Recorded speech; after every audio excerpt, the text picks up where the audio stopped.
Hello everyone, good afternoon. Welcome back. Welcome back to our second session for today at our Asian Dramaturgs Network Conference 2019 in conjunction with CIFA.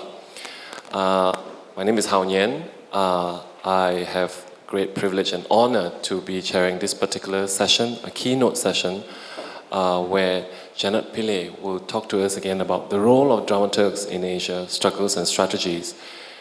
If this morning's session was an overture to the topic, today we are now moving into a deeper and far more reaching discussion from Janet on this role of the dramaturg in Asia.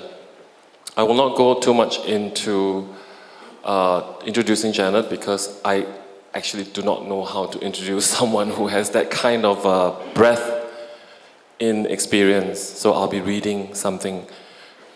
Janet's interests lie in the field of arts and culture, education, as well as research and publication.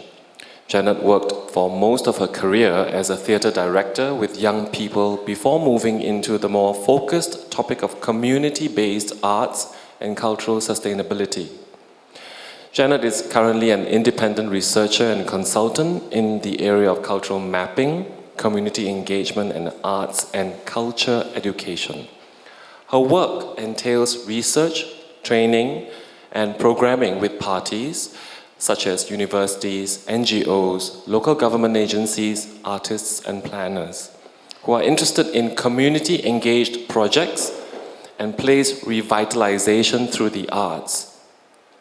Janet has served in the past as Associate Professor at the Department of Performing Arts in University of Science Malaysia until 2013 and founded Arts Ed in 2007, which is a non-profit organization in Penang which provides place-based culture education for young people. Janet has also authored 5 books and numerous articles on arts, culture, and heritage education and cultural mapping. She also contributes as expert resource person in regional organizations such as UNESCO Bangkok, APCI EU Korea, and Getty Foundation. As you can see, just with a brief biodata, there is a lot that Janet will be able to discuss and tell us a little bit about this role of the dramaturg and how she sees herself in it. A little bit about how today's session will go. Obviously, Janet will be doing the keynote. And after that, we may have a little bit of time to take some burning questions. The reason I say this is because in the spirit of ADN, we like to experiment with our sessions. Right after this, which is at 3:30 p.m., we will actually be going into a special round table where we have speakers who will be doing a response to this particular keynote. And that is when, if there are questions or discussions or burning topics that you want to talk about from here, can spill over to the next session. So please keep that in mind that, if there are questions, it can be answered or tackled in the next session. Yeah? So without further ado, I think I'll just hand it over to Janet. Thank you.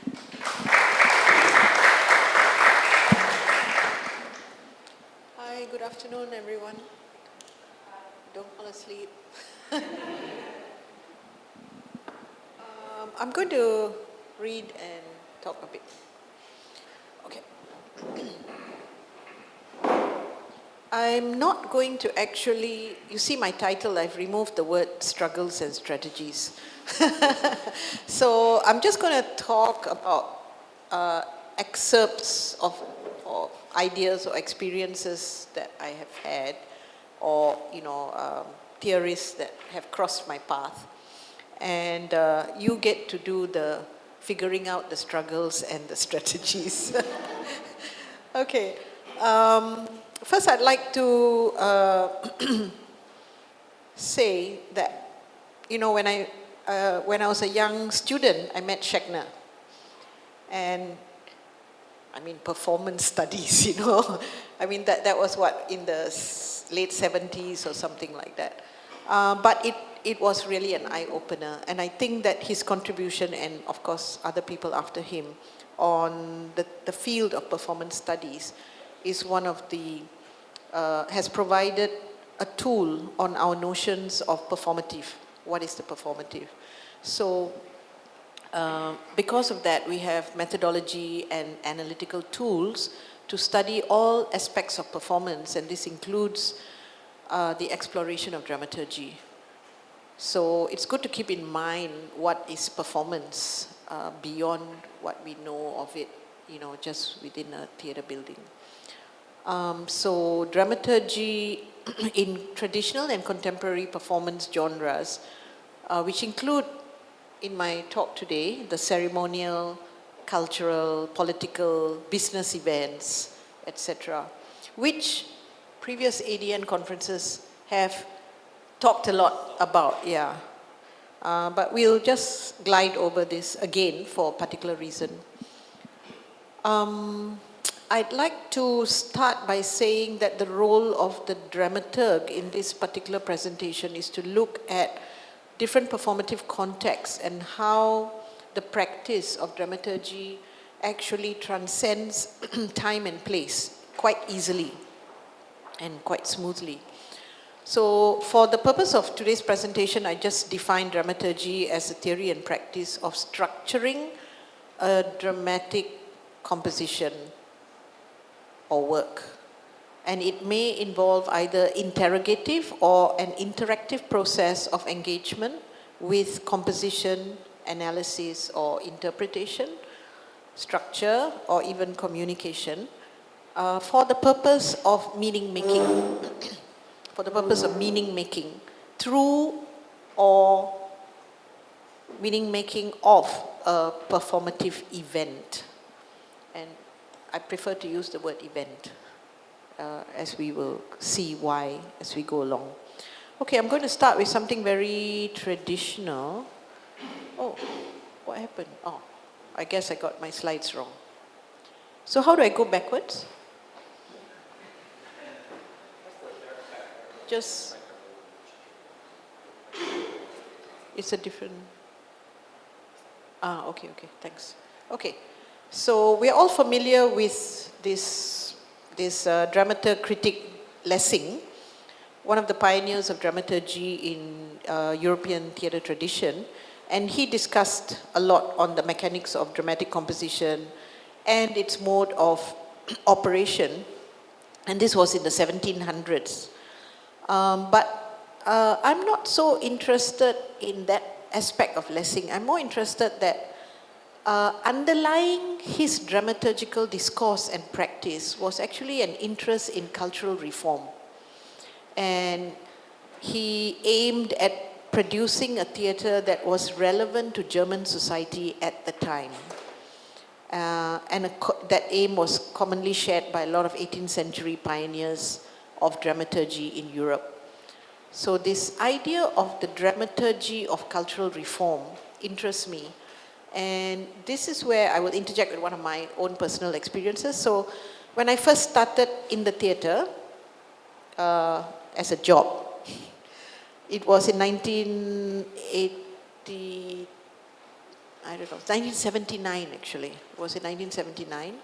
As a trainer and as a director in a children's theatre program for young people aged 10 to 16. And there were two people who instigated or initiated this program. One was the director of culture at the time, Ismail Zain, and the other was the famous director, Krishan Jit. And they brought me on board and kind of mentioned, and I shared the vision with them, that they wanted to, the reason they were starting this initiative was to develop a kind of a Malaysian children's theatre, which never existed in our tradition. There's no tradition of a children's theatre. So there were no masterpieces, no scripts on children's theatre, no tradition of actor training for young people. So I relied on an ensemble approach for performance making. But this ensemble approach also arose from watching Krishan. Before that, in the mid-70s, watching him making ensemble type theatre.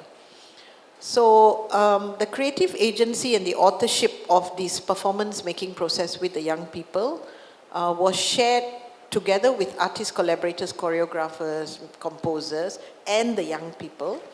And it harnessed every possible available resource. So we were located in the National Cultural Complex.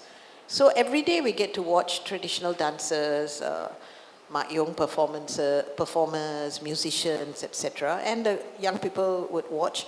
And then we would borrow a lot of films on Asian theatre, from the embassies and get the young people to watch it, etc. And then there was my own training from university, which was like contemporary improvisations, you know, a little bit of modern acting, etc. So drawing upon these eclectic materials and vocabularies, the participants devised scenes that, in the words of one of the performers later in life, which was Charlene Rajendran, by the way,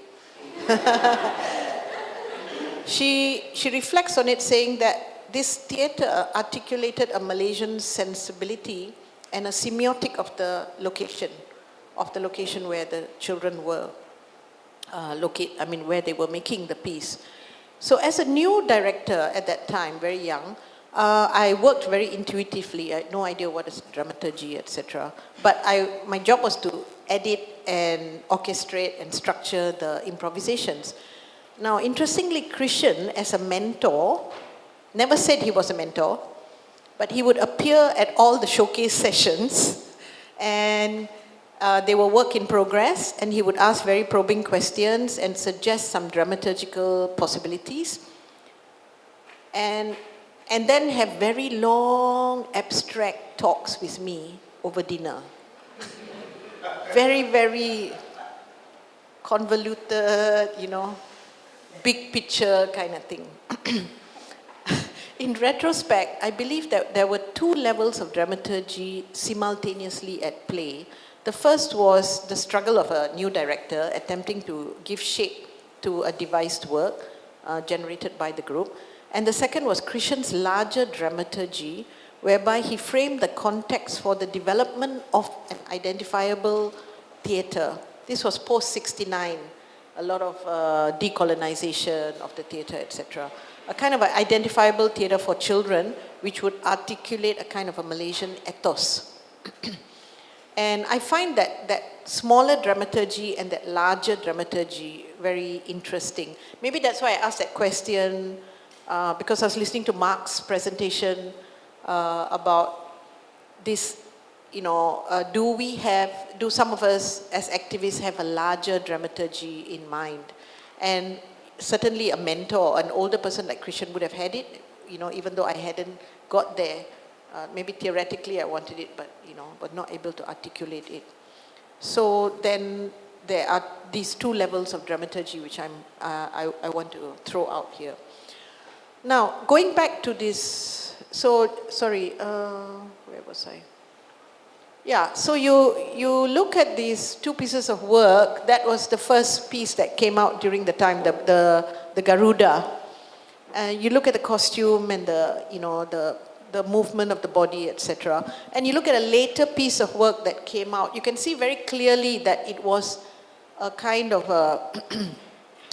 taking things from the traditional theatre and then putting it in a very modern context, but I'm not going to show you any examples of performances. So, go back, sorry. Okay, I want to go back to Lessing, and because he inspired a legacy of institutional dramaturgs in Europe. And these institutional dramaturgs, it's interesting because when Mark was talking, and because while some parts of Asia are talking about, will there be a job for dramaturgs? Do we have the money? But then Mark is working in a situation where he is already an institutional dramaturg and the whole setup is already there. Preparing seasons, casting, doing several plays at the same time at different in different processes, and then somebody asked about when is the thing ready? You know, when do you feel it's ready? But actually it's dictated by the production process of that company. Whereas some of us get to work for 6 months, 8 months. I had that freedom to work for as long as I liked, without any of these production kind of questions. But when these institutional dramaturgs, they of course evolved together with the time.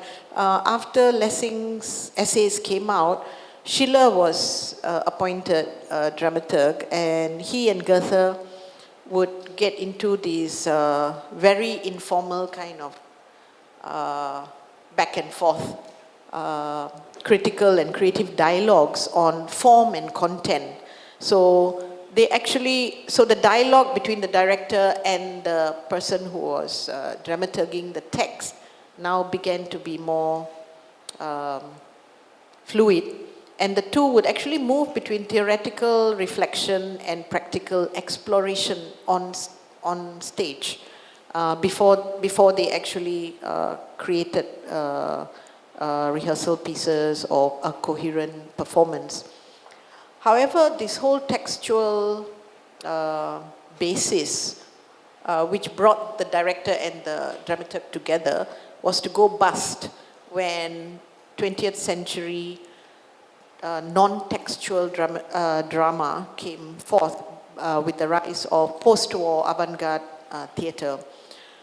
So Artaud is from the post-war period, and when I want to bring in here the question, because when Mark was talking and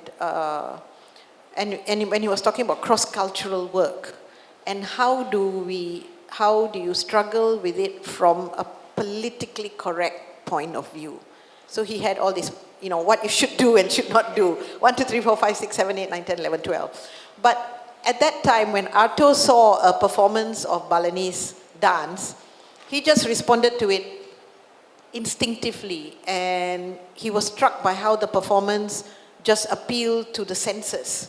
So he just captured that feeling that the gamelan music and the dance movements created a kind of a concrete physical language and an intense stage poetry. But it was not his intention to do cross-cultural work. It was just like, oh, there's another language that I can kind of get inspired by this other kind of language. And this chance encounter with the way Balinese dance used music and movement was to reinforce his own notions, very European notions, of creating a performance language that would awaken the audience unconscious self with the presence of this sensual, very sensual kind of language. So his dramaturgical strategy actually dealt with the composition of music, sound, light, and image, and gesture. So conceptually, he's borrowing those things from the Balinese dance, or if not borrowing, it's like inspired by it. And he would create a kind of a visceral assault on the audience senses, shocking them into a kind of a psychological level where they would then examine their double or the darker forces of their inner reality. But when we look at the larger context, this was the period when Freud and the rise of psychology, was the backdrop to this kind of search that he was kind of doing. But now I want to jump backwards. So beautiful, huh? The tableaus that these were the pictures he used to sell, like we're selling those pictures outside of the festival to sell his performances. He actually arranged these tableaus and then got a photographer to take these pictures. Yeah. Okay, I want to leap from what he was trying to do to an Asian performance called, a Southeast Asian performance called Main Putri. I don't know how many of you are familiar with Main Putri here? Very few, okay. So Main Putri is a very ritualistic healing ceremony. It's extremely performative. The lady in yellow is the patient, and the guy in the sarong behind her is actually the bomo or the shaman. This form is practiced in southern Thailand and in the Malay state of Kelantan, but it's also found in other Southeast Asian countries as well. I don't know. This morning when G was talking about the, the hair, I don't know what you call that. Yeah. Yeah. So the women actually get into this when they're going into trance, the patient. And this particular performance, it's performative healing. It's a healing ceremony, but it's performative. It illustrates how music, chant, and movement, similar to what Arto was thinking as well, can induce an altered state of awareness. So here, the Bomo performs the role of the dramaturg live during the performance. He's actually winging it there and then. And it's a very social event because there's a full village audience sitting very close to the performance, like literally on the, on the outer part of the performance, and no stage, on the ground. And it uses the materials of music, movement, and energy, what we call angin. And his role is to broker the performance between the protagonist, which is the lady in yellow. She's a patient. She's having problems, mostly mental or emotional problems. And the antagonist. So the antagonist cannot be seen here. So the antagonist is from the other world. It's the putri or the spirit that has gone into her body. So that energy is not her energy, but the energy of someone who has entered her body. So there's an interesting doctor called Paul Chen who was doing medical research, and he describes how the Bomo, the guy in the sarong, is assisted by the rebab player, who is actually a master of spirit. So he controls the milieu of the performance with the music. He improvises with the music, so he's the Mindo. And this Bomo actually provides a conceptual framework, just like a dramaturg does, where the sick individual is able to organize their vague, mysterious, or chaotic symptoms so that it becomes very comprehensible and orderly by the end of the performance. And he draws the sick individual out of the state of morbid self-absorption and heightens the patient's feelings of self-worth. And the family and the relatives that are sitting around tend to enhance group solidarity with the patient and reintegrate the sick patient into the immediate social group. So in trance performance, the shaman works within a metaphysical context. So space and time are not the kind of space and time that we are dealing with in our theatrical performances. It's another kind of space and time. So it creates a performative space that the Bomo creates a performative space together with the Mindo or the musician that facilitates the performer's passage between animate and inanimate realm. So they go to the inanimate realm and then they are sorted out and then they come back and they fit back into the animate realm. And during this process, they are in what we call elevated consciousness. But it also happens in other performing arts where they are brought down to reduced consciousness. This is when they can stab themselves out. Those from Singapore, you've seen those, how they can poke through here and like poke everywhere. So those are reduced states of consciousness, but this particular one is an enhanced state of consciousness or elevated state of consciousness.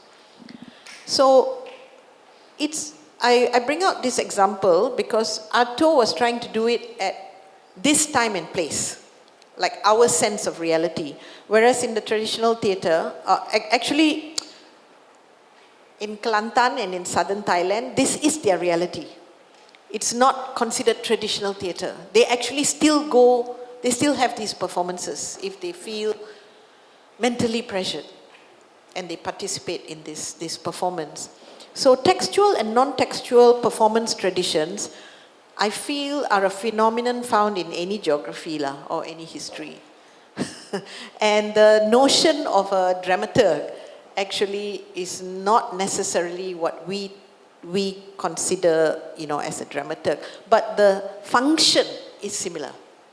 So I think G, you mentioned this morning, it doesn't matter whether you're a dramaturg or not, it's whether you're doing the job, no matter what you call yourself or what you're. So the cultural phenomena of performance is very diverse because of the ideology, socio-cultural, historical, political context from which performance emerges and for the purpose of, or the intention of that performance.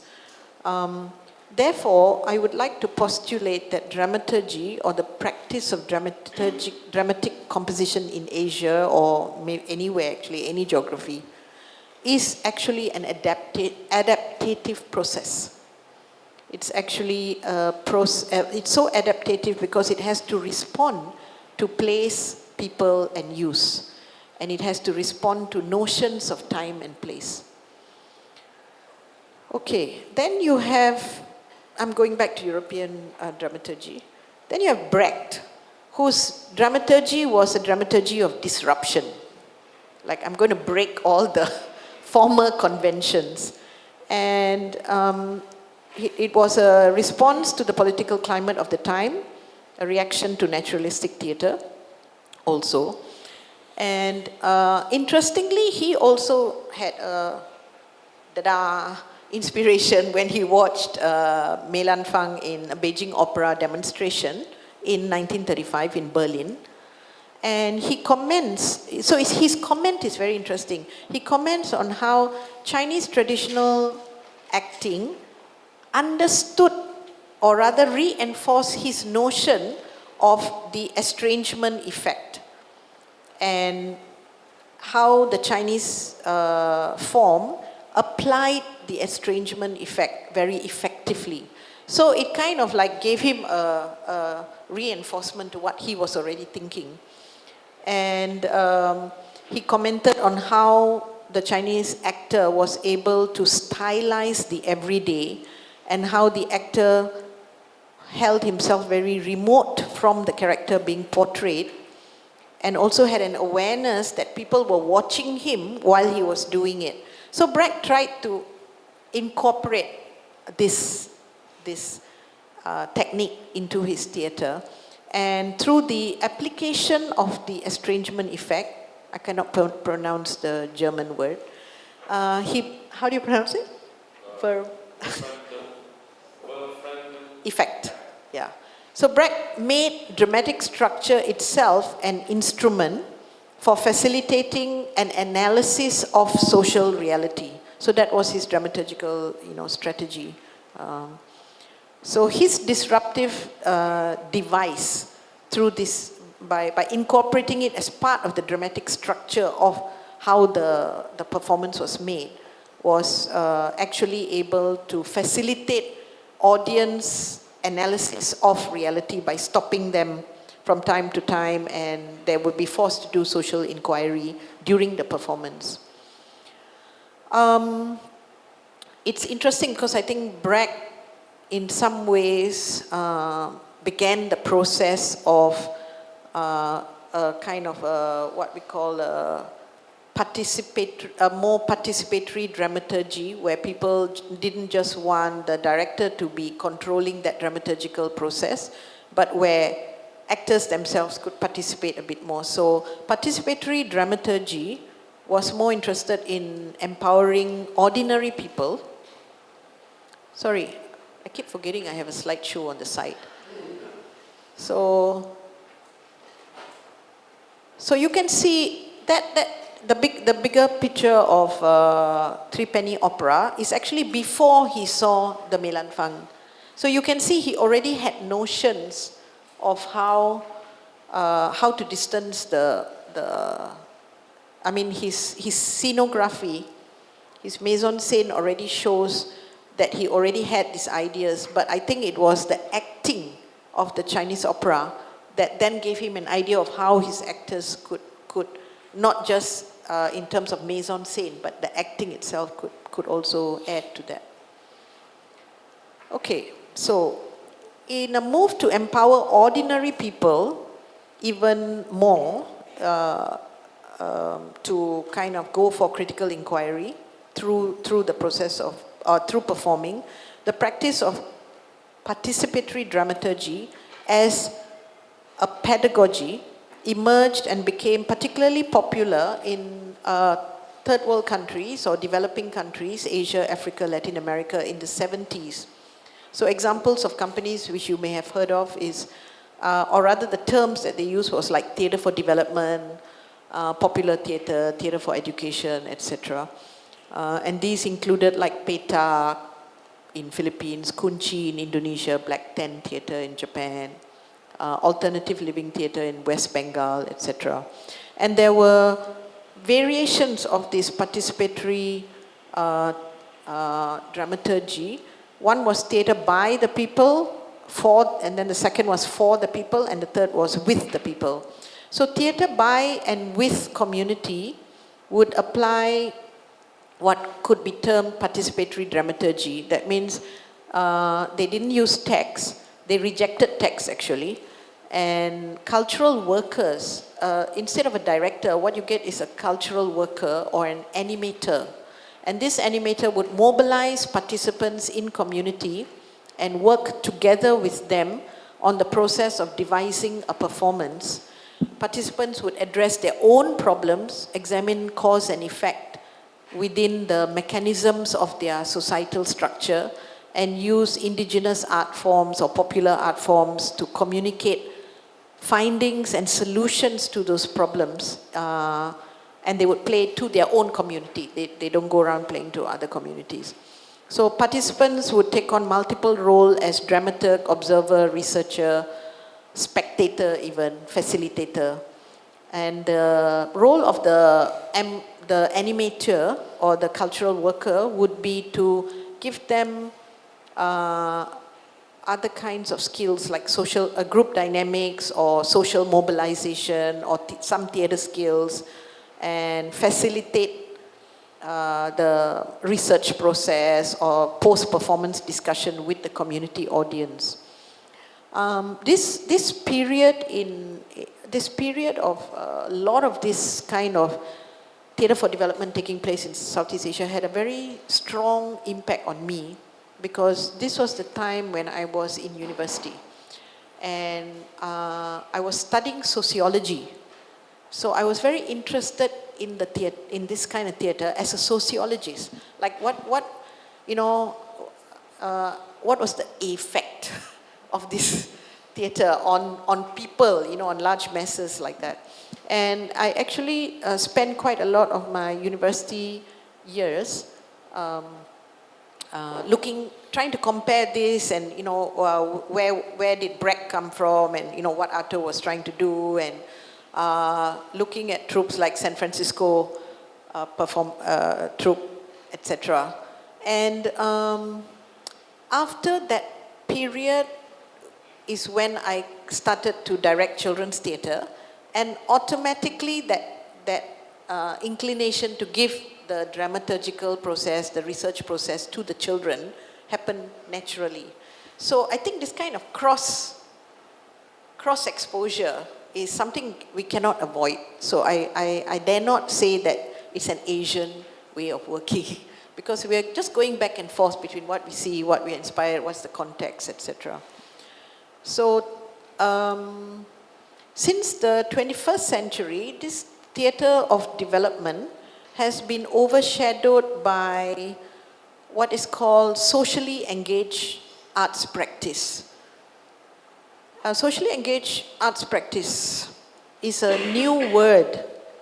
I don't see it being drastically different unless you want to, academically sort it out. But it's got the same kind of intentions. And socially engaged arts practice is actually a term that grew out of urbanism. And as urbanism grows into a very unwieldy problem in Asia, local authorities actually found that they lack the know-how to manage urban disengagement and alienation and rural-urban migration, etc.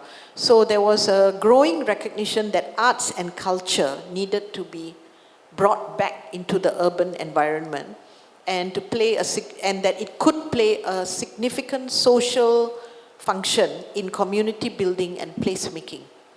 So, as in the West, Asia has also multiplied these socially engaged practice.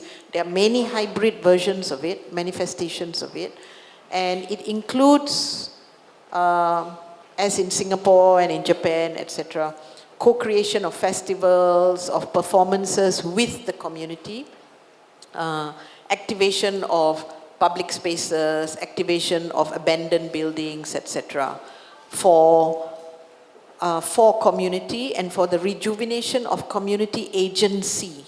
So through community-initiated projects or co-creation kind of projects. So Singapore is trying very hard to do a lot of these kind of performances.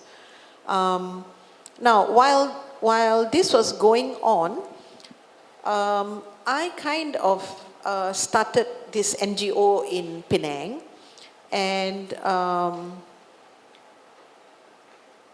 Penang was undergoing some kind of, Art said, it was a kind of a crisis period in Penang where the inner city was hollowing out, and there were heritage people agitating for the protection of heritage and the application for UNESCO World Heritage Site. Oh yeah, so this was in maybe, 1999, 98, 99 was the period. And I kind of like brought this idea of, theatre for development and socially engaged arts practice into the heritage work, because I thought that it could complement some of the conservation efforts being undertaken by concerned citizens or groups. And also the government was really not particularly interested in getting the World Heritage Site at that time. They wanted to develop Penang, like high-rise, make it a happening city kind of thing. So I was kind of interested in the community, and it's a very old community, very auntie, uncle in the inner city. And they really are sort of living like in a time warp kind of thing. So I was very interested in how can development or even the application of World Heritage status actually include these people in that process rather than exclude them and go for gentrification, like Singapore did with its early heritage, like save the buildings, forget the people. Yeah. So, so that's when I started this pedagogical drama process, dramaturgy, where children became dramaturgs, and they would actually they would do all the dramaturgical research, etc., select what oral stories or, sometimes it was dance, sometimes it was, drama performances and etc. And they would make their own performance, and we would be like co-dramaturgs as well as facilitators, as well as teaching them skills.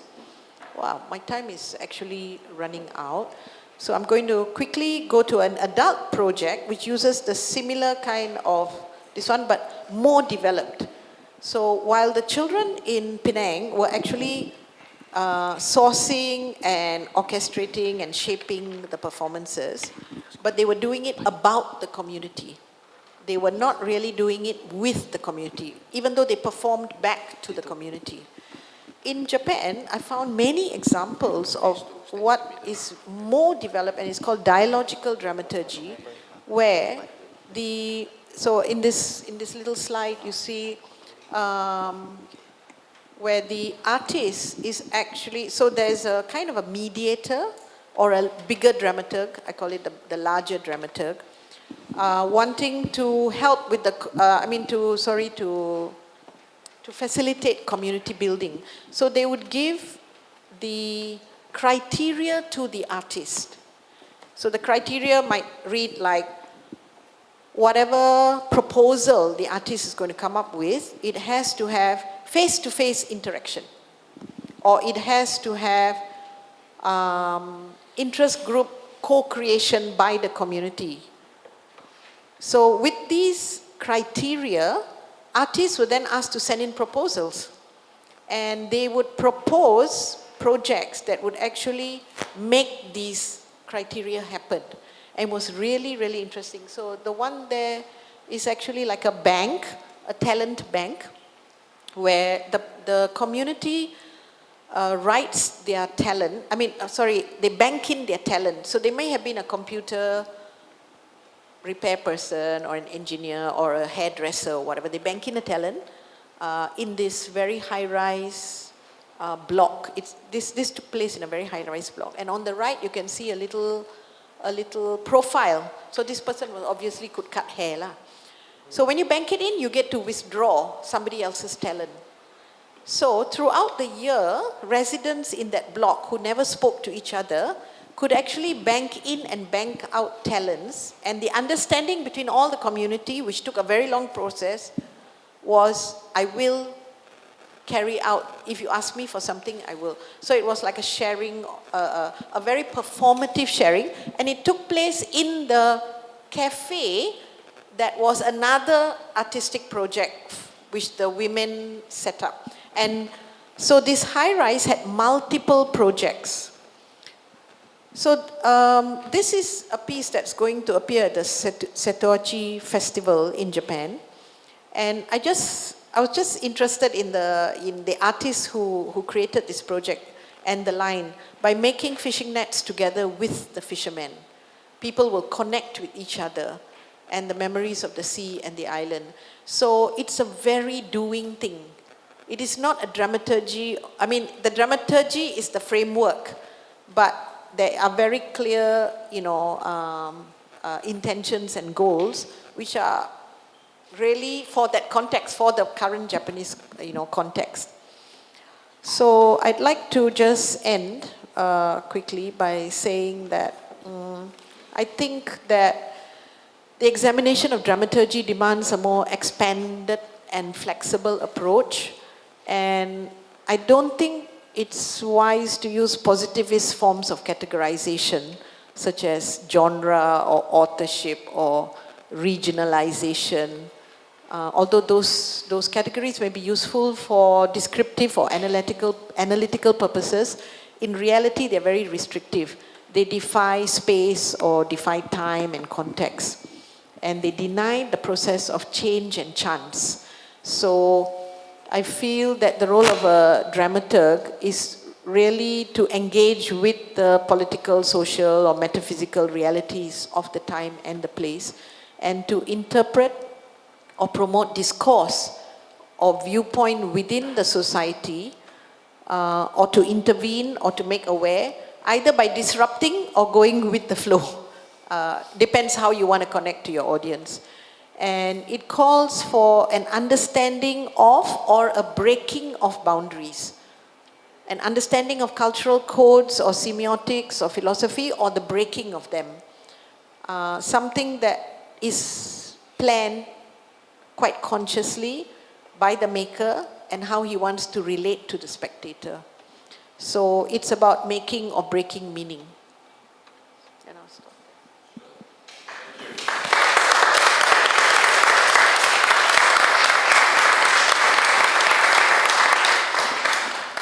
We actually have about just 10 performativity in politics.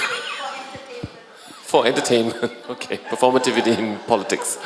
Oh, that's Guan Eng.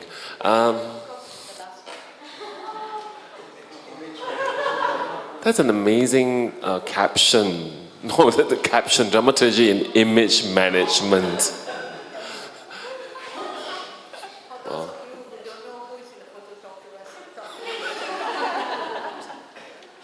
We have just about 10 minutes actually before we go into our next break.